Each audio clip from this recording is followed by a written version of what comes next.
जब देवताओं तक को अभिमान हो जाता है और उनके अभिमान को दूर करने के लिए परमात्मा को ही कोई उपाय करना पड़ता है।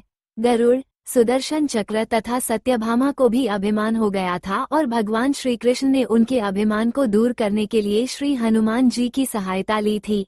श्री कृष्ण ने अपनी पत्नी सत्यभामा को स्वर्ग से पारिजात लाकर दिया था और वो इसीलिए अपने आप को श्री कृष्ण की अत्यंत प्रिया और अति सुंदरी मानने लगी थी। सुदर्शन चक्र को यह अभिमान हो गया था कि उसने इंद्र के वज्र को निष्क्रिय किया था। वो लोकालोक के अंधकार को दूर कर सकता है। भगवान श्री कृष्ण अत्यंत उसकी ही सहायता लेते हैं। गरुड़ भगवान कृष्ण का वाहन था। वह समझता था भगवान मेरे बिना कहीं जा ही नहीं सकते, इसलिए कि मेरी गति का कोई मुकाबला नहीं कर सकता। भगवान अपने भक्तों का सदा कल्याण करते हैं, इसलिए उन्होंने हनुमान जी का स्मरण किया। तत्काल हनुमान जी द्वारिका आ गए, जान गए कि श्री कृष्ण ने क्यों बुलाया है। श्री कृष्ण और श्री राम दोनों एक ही हैं, वह ये भी जानते थे, इसीलिए सीधे राजदरबार नहीं गए। कुछ कौतुक करने के लिए उद्यान में चले गए। वृक्षों पर लगे फल तोड़ने लगे, कुछ खाए, कुछ फेंक दिए। वृक्षों को उखाड़ फेंका, कुछ तो तोड़ डाला। बाग वीरान बना दिया। फल तोड़ना और फेंक देना हनुमान जी का मकसद नहीं था। वो तो श्री कृष्ण के संकेत से कौतुक कर रहे थे। बात श्री कृष्ण तक पहुंची। किसी वानर ने राजोद्यान को उजाड़ दिया है, कुछ किया जाए। श्री कृष्ण ने गरुड़ को बुलाया, कहा जाओ सेना ले जाओ, उस वानर को पकड़ कर लाओ। गरुड़ ने कहा प्रभु, एक मामूली वानर को पकड़ने के लिए सेना की क्या जरूरत है, मैं अकेला ही उसे मजा चखा दूंगा। कृष्ण मन ही मन मुस्करा दिए, जैसा तुम चाहो, लेकिन उसे रोको। गरुड़ ने जाकर हनुमान जी को ललकारा, बाग क्यों उजाड़ रहे हो, फल क्यों तोड़ रहे हो, चलो तुम्हें श्री कृष्ण बुला रहे हैं।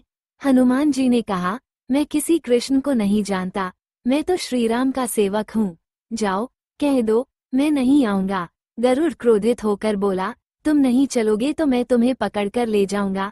हनुमान जी ने कोई उत्तर नहीं दिया। गरुड़ की अनदेखी कर वो फल तोड़ने रहे। गरुड़ को समझाया भी, वानर का काम फल तोड़ना और फेंकना है, मैं अपने स्वभाव के अनुसार ही कर रहा हूँ, मेरे काम में दखल न दो।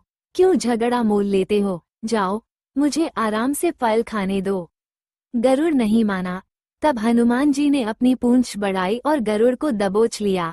उसका घमंड दूर करने के लिए कभी पूंछ को ढीला कर देते, गरुड़ कुछ सांस लेता, और जब कसते तो गरुड़ के मानो प्राण ही निकल रहे हो। हनुमान जी ने सोचा भगवान का वाहन है, प्रहार भी नहीं कर सकता, लेकिन इसे सबक तो सिखाना ही होगा। पूंछ को एक झटका दिया और गरुड़ को दूर समुद्र में फेंक दिया। बड़ी मुश्किल से वह गरुड़ दरबार में पहुंचा। भगवान को बताया वह कोई साधारण वानर नहीं है, मैं उसे पकड़कर नहीं ला सकता। भगवान मुस्करा दिए, सोचा गरुड़ का घमंड तो दूर हो गया, लेकिन अभी इसके वेग के घमंड को चूर करना है। श्री कृष्ण ने कहा गरुड़, हनुमान श्री राम जी के भक्त है, इसीलिए नहीं आए। यदि तुम कहते कि श्री राम ने बुलाया है तो फौरन भागे चले आते। हनुमान अब मलय पर्वत पर चले गए हैं, तुम तेजी से जाओ और उससे कहना श्री राम ने उन्हें बुलाया है। तुम तेज उड़ सकते हो, तुम्हारी गति बहुत है, उसे साथ ही ले आना। गरुड़ वेग से उड़े, मलय पर्वत पर पहुंचे। हनुमान जी से क्षमा मांगी, कहा भी श्री राम ने आपको याद किया है, अभी आओ मेरे साथ, मैं तुम्हें अपनी पीठ पर बिठाकर मिनटों में द्वारिका ले जाऊंगा। तुम खुद चलोगे तो देर हो जाएगी, मेरी गति बहुत तेज है, तुम मुकाबला नहीं कर सकते। हनुमान जी मुस्कराए, भगवान की लीला समझ गए, कहा तुम जाओ, मैं तुम्हारे पीछे ही आ रहा हूँ। द्वारिका में श्री कृष्ण राम रूप धारण कर सत्यभामा को सीता बना सिंहासन पर बैठ गए। सुदर्शन चक्र को आदेश दिया, द्वार पर रहना, कोई बिना आज्ञा अंदर न आने पाए। श्री कृष्ण समझते थे कि श्री राम का संदेश सुनकर तो हनुमान जी एक पल भी रुक नहीं सकते, अभी आते ही होंगे। गरुड़ को तो हनुमान जी ने विदा कर दिया और स्वयं उससे भी तीव्र गति से उड़कर गरुड़ से पहले ही द्वारका पहुंच गए।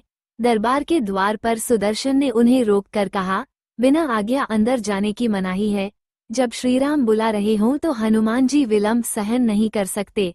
सुदर्शन को पकड़ा और मुंह में दबा लिया। अंदर गए, सिंहासन पर श्रीराम और सीता जी बैठे थे। हनुमान जी समझ गए, श्रीराम को प्रणाम किया और कहा, प्रभु, आने में देर तो नहीं हुई? साथ ही कहा, प्रभु माँ कहाँ है? आपके पास आज ये कौन दासी बैठी है? सत्यभामा ने सुना तो लज्जित हुई, क्योंकि वह समझती थी कि कृष्ण द्वारा पारिजात लाकर दिए जाने से वो सबसे सुंदर स्त्री बन गई है। सत्यभामा का घमंड चूर हो गया। उसी समय गरुड़ तेज गति से उड़ने के कारण हौंफते हुए दरबार में पहुंचा। सांस फूल रही थी, थके हुए से लग रहे थे, और हनुमान जी को दरबार में देखकर तो वह चकित हो गए। मेरी गति से भी तेज गति से हनुमान जी दरबार में पहुंच गए। लज्जा से पानी पानी हो गए। गरुड़ के बल का और तेज गति से उड़ने का घमंड चूर हो गया। श्री राम ने पूछा, हनुमान, तुम अंदर कैसे आ गए? किसी ने रोका नहीं? रोका था भगवान सुदर्शन ने। मैंने सोचा आपके दर्शनों में विलंब होगा, इसलिए उनसे उलझा नहीं, उसे मैंने अपने मुंह में दबा लिया था। और यह कहकर हनुमान जी ने मुंह से सुदर्शन चक्र को निकालकर प्रभु के चरणों में डाल दिया। तीनों के घमंड चूर हो गए। श्री कृष्ण यही चाहते थे। श्री कृष्ण ने हनुमान जी को गले लगाया, हृदय से हृदय की बात हुई और उन्हें विदा कर दिया। परमात्मा अपने भक्तों में, अपने निकटस्थों में अभिमान रहने नहीं देते। श्री कृष्ण सत्यभामा, गरुड़ और सुदर्शन चक्र का घमंड दूर न करते तो परमात्मा के निकट रह नहीं सकते थे। और परमात्मा के निकट रह ही वह सकता है जो मैं और मेरी से रहित है। श्रीराम से जुड़े व्यक्ति में कभी अभिमान हो ही नहीं सकता।